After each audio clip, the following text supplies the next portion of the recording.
Police লাগবে না, একাই সাফ করে দেব। নন্দীগ্রামে তৃণমূল বিজেপি সংঘর্ষে হুঙ্কার শুভেন্দুর। প্লিজ প্রার্থী বদল করুন, শ্রমিক শুভেন্দুর পা ধরে অনুরোধ কর্মীদের। বিজেপি দফতরে নজিরবিহীন ঘটনা।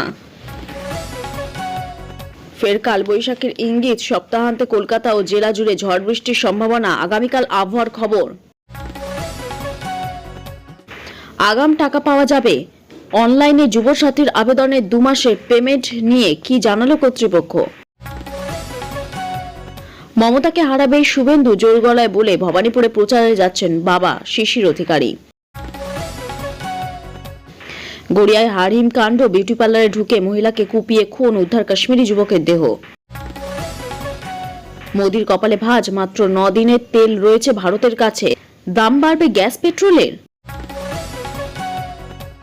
মধ্যরাতে এসআইআর এ সাপ্লিমেন্টারি লিস্ট। রেগে আগুন মমতা বন্দ্যোপাধ্যায়, কি জানালেন। কে বাম কে ডান ভুলে যান, বিজেপি কমিশনের বিরুদ্ধে ঐক্যবদ্ধ লড়াই চান মমতা। গলা কেটে নৃশংস খুন বিজেপি কর্মীকে, ভোট বঙ্গে শুরু খুনোখুনি, কি জানালেন ফিরহাদ হাকিম। সাপ্লিমেন্টারি তালিকা নিয়ে এবার মমতাকে বার্তা, অধীরে কি বললেন।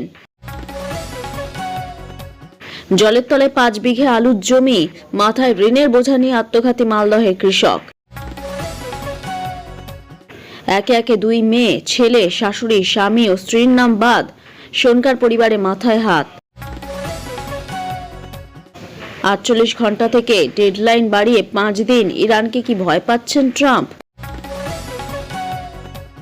ওরার কিছুক্ষণের মধ্যে ভেঙে পড়ল বিমান, মৃত্যু 58 সেনা জওয়ান। রাজ্যের বাইরে চিকিৎসা করাতে গেলে মন্ত্রীদের নিতে হবে মুখ্যমন্ত্রীর অনুমতি, বিজ্ঞপ্তি স্বরাষ্ট্র দফতরের। ফোন না ধরার অপরাধে স্ত্রীকে লাঠি দিয়ে পিটিয়ে খুন, যোগীরাজ্যে গ্রেফতার স্বামী। দেশের প্রথম নিষ্কৃতি মৃত্যু, 13 বছরের যন্ত্রণা শেষে চিরঘুমে দেশে হরিশ রানা।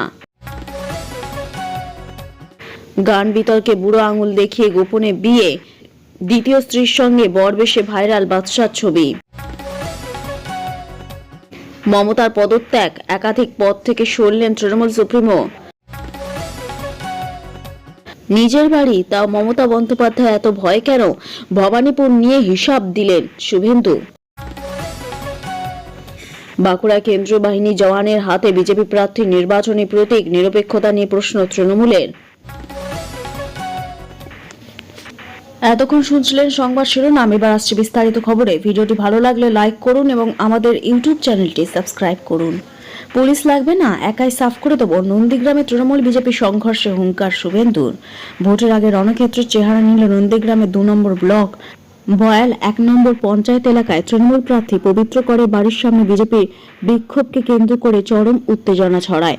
বিরোধী দলনেতা শুভেন্দু অধিকারী মিছিলে চোর স্লোগান দেওয়াকে কেন্দ্র করে দুপক্ষের মধ্যে ধস্তাধস্তি শুরু হয়, যার ফলে ব্যাহত হয় সাধারণ জনজীবন। পরিস্থিতি নিয়ন্ত্রণে আনতে পুলিশ মোতায়েন করা হলো। মেজাজ হারান শুভেন্দু অধিকারী। পুলিশের ভূমিকা নিয়ে প্রশ্ন তুলে তিনি সাফ জানান যে পরিস্থিতি সামাল দিতে তার কোনো বাহিনীর প্রয়োজন নেই। বিরোধীদের একাই গ্যারেজ করে দেওয়ার হুঁশিয়ারি দেন তিনি। তার এই মন্তব্যকে কেন্দ্র করে রাজনৈতিক মহলে তীব্র শোরগোল পড়ে গিয়েছে। ঘটনাস্থলে পুলিশের বিশাল বাহিনী পৌঁছে পরিস্থিতি নিয়ন্ত্রণে আনে। বর্তমানে এলাকায় চাপা উত্তেজনা থাকলেও পুলিশি টহল জারি রয়েছে। তৃণমূল ও বিজেপি উভয় পক্ষই একে অপরের বিরুদ্ধে প্ররোচনা দেওয়ার অভিযোগ তুলেছে। নির্বাচনের আগে নন্দীগ্রামের এই উত্তপ্ত পরিস্থিতি স্থানীয় প্রশাসনের কপালে চিন্তার ভাঁজ ফেলেছে। মমতার পদত্যাগ, একাধিক পদ থেকে সরলেন তৃণমূল সুপ্রিমো। সামনের নির্বাচন, ভবানীপুর বিধানসভা আসনে লড়বেন মুখ্যমন্ত্রী মমতা বন্দ্যোপাধ্যায়। তবে তার আগে বিভিন্ন লাভজনক পদ থেকে ইস্তফা দিলেন মুখ্যমন্ত্রী। 26 থেকে 28টি লাভজনক পদ থেকে ইস্তফা দিয়েছেন মমতা বন্দ্যোপাধ্যায়। যেহেতু বিধানসভা ভোটের তিনি প্রার্থী, সেই কারণে মনোনয়ন জমা দেওয়ার আগে কোনো লাভজনক পদে থাকা যায় না। সেই নিয়ম মেনেই লাভজনক পদগুলি থেকে ইস্তফা দিলেন মমতা বন্দ্যোপাধ্যায়। ইতিমধ্যে সেই চিঠি নির্বাচন কমিশনের কাছে এসে পৌঁছেছে বলেই কমিশন সূত্রে খবর। কোন কোন লাভজনক পদে ছিলেন মুখ্যমন্ত্রী, নবান্নের তরফে একটি নির্দেশিকা জারি হয়েছে, যেখান থেকে জানা যাচ্ছে তিনি স্বাস্থ্য, বন, তথ্য, সংস্কৃতি, সংখ্যালঘু বিষয়ক, অনগ্রসর শ্রেণী, তপশিলি উপজাতি, ভূমি ও ভূমি সংস্কার, পরিকল্পনা, বিপর্যয় মোকাবিলা, স্কিল ডেভেলপমেন্ট থেকে শিল্প দপ্তরে একাধিক গুরুত্বপূর্ণ পদ থেকে ইস্তফা দিয়েছেন। মমতা বন্দ্যোপাধ্যায় এতদিন রাজ্যের স্বাস্থ্য মিশনের প্রধান ছিলেন, অনগ্রসর শ্রেণীর কাউন্সিলরের চেয়ারপারসন ছিলেন, তিনি বিপর্যয় মোকাবিলা দফতরের চেয়ারপারসন ছিলেন বাংলা সঙ্গীত মেলার প্রধান পৃষ্ঠপোষক। এছাড়া পুরস্কার প্রধান কমিটির চেয়ারপারসনও ছিলেন তিনি। এখানে উল্লেখ্য, এবার ভবানীপুর হাই ভোল্টেজ কেন্দ্র। মুখ্যমন্ত্রী মমতা বন্দ্যোপাধ্যায় বিপরীতে প্রার্থী হয়েছেন বিজেপি বিধায়ক শুভেন্দু অধিকারী। আত্মবিশ্বাসী শুভেন্দু বলেছেন এই কেন্দ্রে জয়ী হবেন তিনি। তবে মমতা বন্দ্যোপাধ্যায় আগেই বলেছেন একটি ভোট হলেও জয়ী হবেন। ফের কালবৈশাখীর ইঙ্গিত, সপ্তাহান্তে কলকাতা ও জেলা জুড়ে ঝড় বৃষ্টির সম্ভাবনা। আগামীকালের আবহাওয়ার খবর। দক্ষিণবঙ্গে ফের আবহাওয়ার বদল। হাওয়া অফিসের তরফ থেকে জানানো হয়েছে চলতি সপ্তাহের শেষের দিক থেকে ফের বৃষ্টিপাতের সম্ভাবনা রয়েছে বঙ্গজুড়ে। যদিও বৃহস্পতিবার পর্যন্ত দক্ষিণবঙ্গে শুষ্ক আবহাওয়া থাকবে, কিন্তু সপ্তাহের শেষের দিকে অর্থাৎ 27শে মার্চ শুক্রবার থেকে পরিবর্তন হবে এই পরিস্থিতির। হাওয়া অফিসের তরফ থেকে জানানো হয়েছে কলকাতা সহ দক্ষিণবঙ্গের প্রায় সব জেলাতেই সপ্তাহের শেষ 3 দিনে বৃষ্টিপাতের সম্ভাবনা রয়েছে। পাশাপাশি কিছু জেলায় কালবৈশাখীর পূর্বাভাস আছে। কেমন থাকবে দক্ষিণবঙ্গের আবহাওয়া? আলিপুর আবহাওয়া দপ্তরের লেটেস্ট আপডেট অনুযায়ী কলকাতা সহ দক্ষিণবঙ্গের একাধিক জায়গায় সপ্তাহের প্রথম দিকের আবহাওয়া মোটের ওপর শুষ্ক থাকলেও সপ্তাহের শেষের দিকে দক্ষিণবঙ্গের একাধিক জায়গায় বৃষ্টিপাতের সম্ভাবনা রয়েছে। এছাড়াও শুক্রবার থেকে কলকাতায় বৃষ্টিপাতের পাশাপাশি 30 থেকে 40 কিলোমিটার বেগে ঝোড়ো হাওয়া বইবে। তবে এই বৃষ্টিপাতের পরে গরমের দিকে বিশেষ একটা স্বস্তি পাওয়া যাবে না বলেই জানিয়েছে হাওয়া অফিস, বরং এই বৃষ্টিপাতের ফলে তাপমাত্রা বেশ কিছুটা বাড়তে পারে বলে পূর্বাভাস দিয়েছে।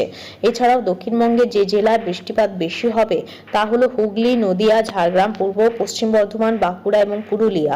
এছাড়াও শুক্রবারে তুলনামূলক বৃষ্টি হতে পারে। এর আগেই অর্থাৎ মঙ্গলবার থেকেই ঝাড়গ্রাম, বাঁকুড়া, পুরুলিয়া ও 2 বর্ধমানে বিক্ষিপ্ত বৃষ্টির সম্ভাবনার কথাও জানিয়েছে আবহাওয়া দফতর। উত্তরবঙ্গে দুর্যোগের আশঙ্কা দক্ষিণবঙ্গের তুলনায় তুলনামূলকভাবে বেশি। মঙ্গলবার থেকে উত্তরবঙ্গের দার্জিলিং, কালিম্পং, কোচবিহার ও আলিপুরদুয়ারে বৃষ্টির সম্ভাবনা রয়েছে। পাশাপাশি চলতি সপ্তাহে শুক্রবার থেকে উত্তরবঙ্গে বৃষ্টির পরিমাণ আরও বাড়বে বলে পূর্বাভাস দিয়েছে হাওয়া অফিস। কে বাম কে ডান ভুলে যান, বিজেপি কমিশনের বিরুদ্ধে ঐক্যবদ্ধ লড়াই চান মমতা। নির্বাচন কমিশনের পুরনো একটি নির্দেশিকাকে ঘিরে উত্তাল কেরলের রাজনীতি। এবার তার রেশ এসে পৌঁছল ভোটমুখী পশ্চিমবঙ্গেও। নির্বাচন কমিশন নিরপেক্ষ নয় বলে ফের আক্রমণ শানালেন তৃণমূল নেত্রী মমতা বন্দ্যোপাধ্যায়। সমস্ত রাজনৈতিক দলকে বিজেপি এবং কমিশনের বিরুদ্ধে একজোট হতে আহ্বান জানালেন। গণতন্ত্রকে রক্ষা করতে হবে, সংবিধানকে রক্ষা করতে হবে, একজোটে লড়াই করতে হবে বলে জানালেন। মঙ্গলবার উত্তরবঙ্গে রওনা দেওয়ার আগে সংবাদ মাধ্যমে মুখোমুখি হন মমতা। সেখানে কেরলের ঘটনার উল্লেখ করে তিনি সেখানে নির্বাচন কমিশনের একটি নথিকে ঘিরে শোরগোল পড়ে গিয়েছে। বিজেপির প্রতীক চিহ্ন এবং শিলমোহর সম্মিলিত এই নির্দেশিকা 2019 সালে সব দলকে পাঠানো হয়। সেটি সব রাজ্য এবং কেন্দ্রশাসিত অঞ্চলের জন্য প্রযোজ্য বলেও লেখা ছিল। কমিশনের লেটার হেডে কেন বিজেপি সিল থাকবে, বিজেপি আসলে ওই চিঠি লিখে দিয়েছে কিনা তা নিয়ে প্রশ্ন তুলেছে সিপিএম, কংগ্রেস সকলেই। এদিন কেরলের এই ঘটনা নিয়ে প্রকাশিত সংবাদের প্রতিলিপি হাতে নিয়ে সংবাদ মাধ্যমে মুখোমুখি হন মমতা। তিনি বলেন, এই নির্বাচন কমিশন যে নিরপেক্ষ নয় তার প্রমাণ দেখাতে চাই। কমিশনের নোটিফিকেশনে বিজেপির ভোটের চিহ্ন নিশ্চয়ই আপনারা দেখতে পাচ্ছেন। একটা নির্বাচন কমিশন তাহলে কার ইশারায়, কার কথায় চলছে? নন্দীগ্রামে ভিডিও চলে আসছে ভবানীপুরে, কারণ গদ্দারের নিজের লোক। 73 জন রিটার্নিং অফিসার পাল্টে দেওয়া হয়েছে গতকাল। এর আগে মুখ্য সচিব, ডিজি, সিপি প্রায় 60 থেকে 70 জন আইপিএস, আইএসএস কে বাইরে পাঠিয়ে দেওয়া হয়েছে। বিড়াল বেরিয়ে পড়েছে ঝুলি থেকে। ব্যাকডোর থেকে খেলছেন কেন? সামনাসামনি দেখুন, সবাই বুঝতে পারছে। সোমবার মধ্যরাতে কেন এসআইআর এ সাপ্লিমেন্টারি তালিকা বেরোলো তা নিয়েও প্রশ্ন তোলেন মমতা। বলেন, মধ্যরাতে কেন তালিকা বেরোবে? এখনো বুথে, ব্লকে তালিকা টাঙানো হয়নি। এখনো পর্যন্ত মানুষ জানেন না কালও 2 জন আত্মহত্যা করেছেন, প্রায় 220 জন মারা গিয়েছেন এখনো পর্যন্ত। এত কিসের ভয়? মনে রাখবেন, যেটুকু নাম উঠেছে তা আমি কোর্টে মামলা করার জন্য। তালিকা বের করতে এত ভয় কেন? নিশ্চয়ই স্বচ্ছতা নেই। স্বচ্ছতা থাকলে এতদিন লাগে? বিচারকরা তো অনেক আগেই করে দিয়েছেন। আপনারা কেন আরো 6-7 দিন সময় নিলেন? আরো কি বাদ দিয়েছেন? একতরফাভাবে কোনো রাজনৈতিক দলের নাম ঢুকিয়েছেন? পুরো লিস্ট বেরোলে বুঝতে পারবো। নির্বাচন কমিশন বিজেপির সঙ্গে হাত মিলিয়ে কাজ করছে বলে অভিযোগ তোলেন মমতা। তার কথায় বিজেপি ভ্যানিশ যে রাজনৈতিক দল, তারা মানুষের অধিকার কেড়ে নিতে চায়। এটা শুধু কেরলের ব্যাপার নয়, উপরে লেখা আছে সব রাজ্য কেন্দ্রশাসিত অঞ্চল। মানেটা কি? ক্লারিক্যাল মিস্টেক বললে হয়ে যাবে? না রাজনৈতিক উদ্দেশ্য চরিতার্থ করার চেষ্টা?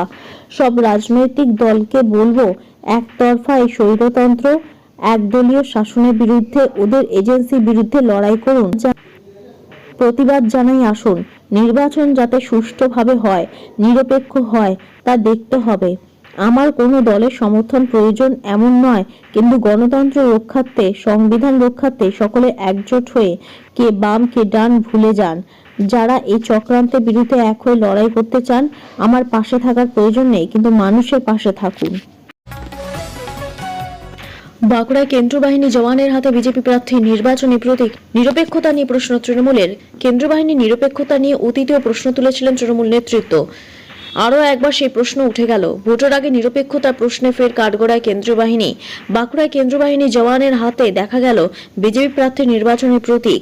বাঁকুড়া বিধানসভা কেন্দ্রের জগদ্দল্লা 2 নম্বর গ্রাম পঞ্চায়েতের হেলনা শুশুনিয়া গ্রামে প্রচারে গিয়ে বিজেপি প্রার্থী তথা বিদায়ী বিধায়ক নীলাদ্রি শেখর দানার নিরাপত্তার দায়িত্বে থাকা কেন্দ্র বাহিনীর এক সদস্যের হাতে প্রকাশ্যে দেখা গেল রাজনৈতিক দলীয় লোগো। আর তাই নিয়ে তীব্র বিতর্ক রাজনৈতিক মহলে। বাহিনীর ভূমিকা নিয়ে প্রশ্ন তুলল তৃণমূল নেতৃত্ব।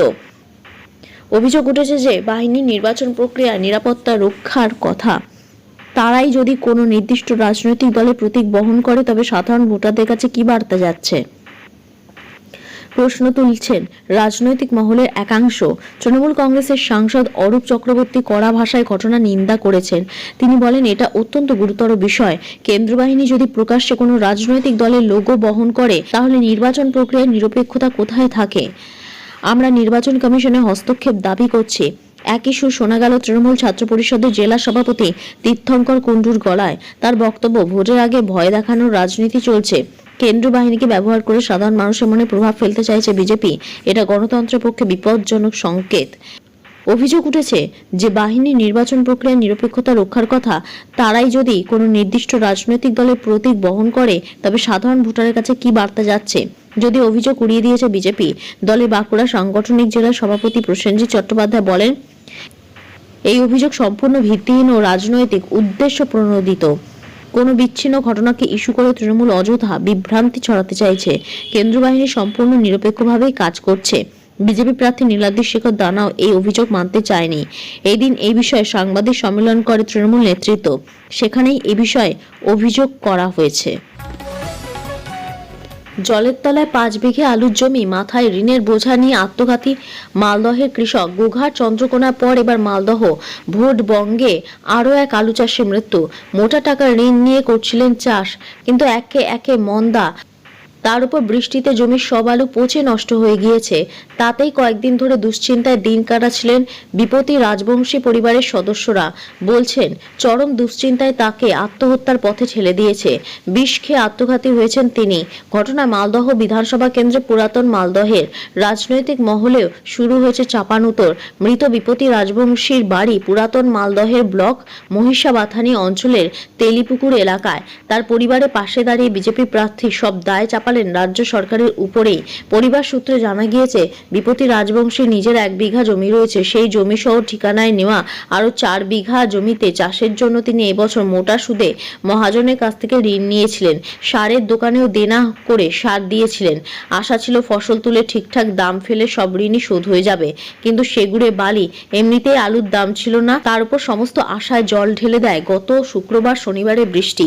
প্রচন্ড বৃষ্টিতে 5 বিঘা জমির সমস্ত আলু জমিতেই পচে নষ্ট হয়ে যায়। সেই দুশ্চিন্তাতে সেই দুশ্চিন্তাতেই হতাশাগ্রস্ত হয়ে সোমবার গভীর রাতে বাড়িতেই জমিতে দেওয়া বিষ খেয়ে তিনি আত্মঘাতী হন। শোকের ছায়া গোটা পরিবারে। এদিন মৃত আলু চাষের পরিবারের পাশে এসে দাঁড়ান মালদহ বিধানসভার বিজেপি প্রার্থী গোপাল চন্দ্র সাহা। তোপ দাগেন রাজ্য সরকারের বিরুদ্ধে। রাজ্যের বাইরে চিকিৎসা করাতে গেলে মন্ত্রীদের নিতে হবে মুখ্যমন্ত্রী অনুমতি, বিজ্ঞপ্তি স্বরাষ্ট্র দফতরে। রাজ্যের বাইরে কোনো হাসপাতালে চিকিৎসা করাতে গেলে এবার থেকে মুখ্যমন্ত্রীর অনুমতি নিতে হবে। মন্ত্রী ও তাদের পরিবারের সদস্যদের জন্য এই নিয়ম চালু করলো নবান্ন। স্বরাষ্ট্র দফতরের তরফে জারি হওয়া বিজ্ঞপ্তি দ্য কলকাতা গেজেটে প্রকাশিত একটি নির্দেশিকায় এই বিষয়ে জানানো হয়েছে। বাম আমল থেকেই মন্ত্রীদের মেডিকেল বিল নিয়ে বিতর্ক শুরু হয়েছে। মুখ্যমন্ত্রী মমতা বন্দ্যোপাধ্যায়ের সরকার জমানাতেও এই বিতর্ক থামেনি। তাই এবার মন্ত্রীদের মেডিকেল বিলে হ্রাস টানতে এই পদক্ষেপ করল নবান্ন। বিধানসভা নির্বাচনে আর বেশি দিন বাকি নেই। 4 মে ভোট গণনার পর রাজ্যে নতুন সরকার গঠন হবে। নির্বাচনে আবহে এই নির্দেশিকা বিশেষ করে তাৎপর্যপূর্ণ বলে মনে করা হচ্ছে। এর আগে রাজ্যের বাইরে চিকিৎসা করাতে যাওয়ার জন্য মন্ত্রী ও তার পরিবারের সদস্যদের কোনো অনুমতি নিতে হতো না, কিন্তু দেখা যায় বেশ কিছু ক্ষেত্রে মন্ত্রীদের চিকিৎসার খরচ নিয়ন্ত্রণে বাইরে চলে যাচ্ছে এবং সেই বিল মেটাতে হচ্ছে রাজ্য সরকারকে। নবান্নের এই পদক্ষেপের কারণে মন্ত্রীদের চিকিৎসার ব্যয়ের উপর নিয়ন্ত্রণ রাখা যাবে। যে চিকিৎসা ও শারীরিক পরীক্ষা রাজ্যের হাসপাতালে করানো সম্ভব, তার জন্য রাজ্যের বাইরে হাসপাতালে গিয়ে বেশি খরচ আটকানো সম্ভব হবে। এর ফলে সরকারের খরচ বাঁচবে। বিজ্ঞপ্তিতে জানানো হয়েছে মুখ্যমন্ত্রী, উপমুখ্যমন্ত্রী, মন্ত্রী, প্রতিমন্ত্রী এবং উপমন্ত্রী এবং তাদের পরিবারের নির্দিষ্ট সদস্যদের চিকিৎসা সংক্রান্ত বিশেষ সুবিধা দেবে সরকার। রাজ্যের সরকারি হাসপাতালে তারা সম্পূর্ণ বিনামূল্যে পরিষেবা পাবেন।